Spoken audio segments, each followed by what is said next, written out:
Alright everyone, welcome back to another ScriptRunner video. We're going to be talking about the REST endpoints and also the UI fragments. And this is for the data center, so you have the option to create your own custom REST API endpoints that are being used to actually communicate with the applications. In this specific example, this is the communication with the Jira itself. So when you actually create a new REST API endpoint, so I already have mine in here, it has a lot of things that actually need to be taken into the consideration when you are creating this. So first of all, the core library in here is this custom endpoint delegate that you're basically using with the base script in order to actually define that you're creating a new custom REST API endpoint. Also, you also have the multi-valued map that is being used to mostly include the query parameters, and also the response in here that you're actually getting back from the API itself, because you can also, the point is to see the data that you're actually being creating with the API itself. That's the first thing. The second thing is that I also have is this boolean, which is defining if a certain user is within a certain group. And this is actually adding one layer of complexity where you're not giving access to this API to everyone out there. So the user needs to be in a specific group. Then what is basically happening is this get issue summary, which is the name of the endpoint itself.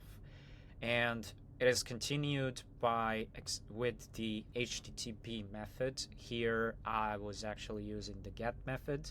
You also have get, post, put, and delete methods.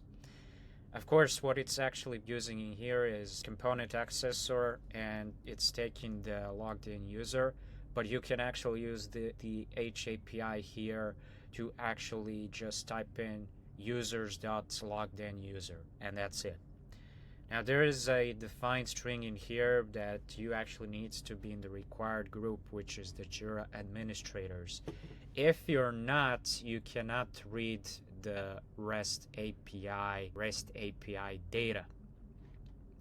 So, and it's saying that basically if the user is not required in this group, they will get this 403, which stands for forbidden.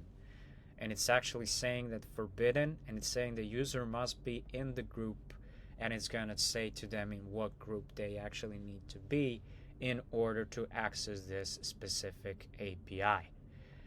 Then what we actually continue to do is to define the issue parameter based on its ID, not based on its key. So then from here, it's basically defining and saying, okay, issue parameter is like long, and it's basically gonna with that. So first it checks this point here, and it's also using the safety operator so we don't get the null exception. And if things are not good, so basically it's then going and defining the ID as long, which is a type of a number. And then if that doesn't work, it actually returns basically, well, you can say nothing. And if you don't have this, it's gonna say if the ID is not included, it's gonna say issue ID is required. You're going to see that in the API response itself.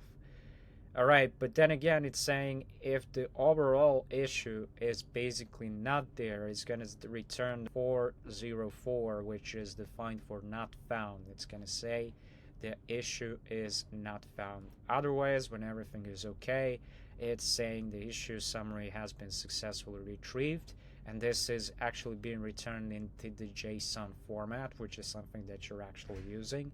And from there, it's actually also using this data object in here that is containing the key, which is containing the issue key, the issue summary, and the issue status name. From there, it's going with the type of application JSON, and then it's building everything up. So in summary, this is about the rest point in here. Now we also have the UI fragments. UI fragments are actually allowing you to create a lot of interesting stuff. One of them that I find the most interesting is creating your own custom buttons. So in here I have the name of the button, which is the get issue.summary, and also it's asking you what section you want actually to be going on. So for the sake of this video, I wanted to simplify this, and I want this to be showing in the top navigation bar. It's also having the key, what it is, what is the menu text, and what weight is. Another thing that has been added in here is the additional condition that basically is defining here and saying if the user is actually in this specific group. So if the user is in the Jira administrators group, they're going to be able to see this button right here that you can see what it's saying, get issue summary. Now from there, it's asking us to do what? To navigate to the link, and from this link we're having our own custom path that is leading us to the REST API in here. So how does actually that look like? Since we have defined the issue ID itself, this is how it actually looks like. And so from there we have this path, REST, ScriptRunner, latest, custom, and we are getting the name of our REST endpoint, and also what we are actually including is then this question mark that is requiring a parameter in here, and also we are getting this issue ID which has been defined. Now if we actually go around here, and if I go with, let's say, number 7, it is getting the key, it's getting the summary, and basically it's getting everything else. So if we are now going through some other things saying issue ID only, it's going to print out issue ID is required. So without it, you're not able to retrieve basically anything. And from there, we have it retrieved it successfully and everything else. Now, if we actually go back to our get issue summary, so it's redirecting us to the link itself, and this is what it says, issue summary retrieved successfully, and this is basically what we are having, and that is how it's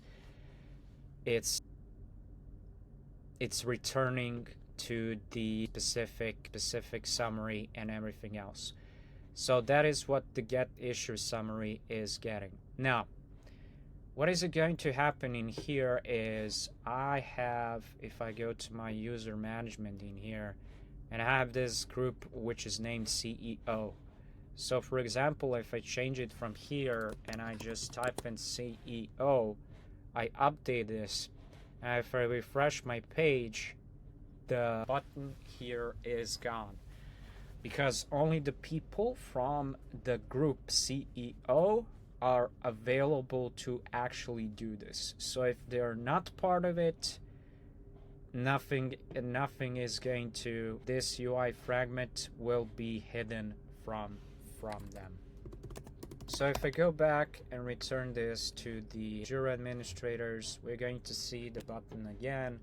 And if we go and change our REST endpoint right here, which is the required group, and I'm actually saying that this is for the CEO, right? And now what we actually want to do is we want to retrieve localhost, and it's 8080, and then it's actually having a REST script summary, and it's saying forbidden, user must be in the group CEO. So there you basically have it. That is how your UI fragment is connected with your REST API. And you can imagine how powerful this actually can be, because that specific API can actually lead to do more stuff and doing the post methods as well. For this video, it's actually a get method to actually make it simplified to show you how this backend part actually works. And basically that's it. Don't forget to like, share, subscribe to my channel as well, share with your friends, and yeah, I'll see you in the next one. Bye.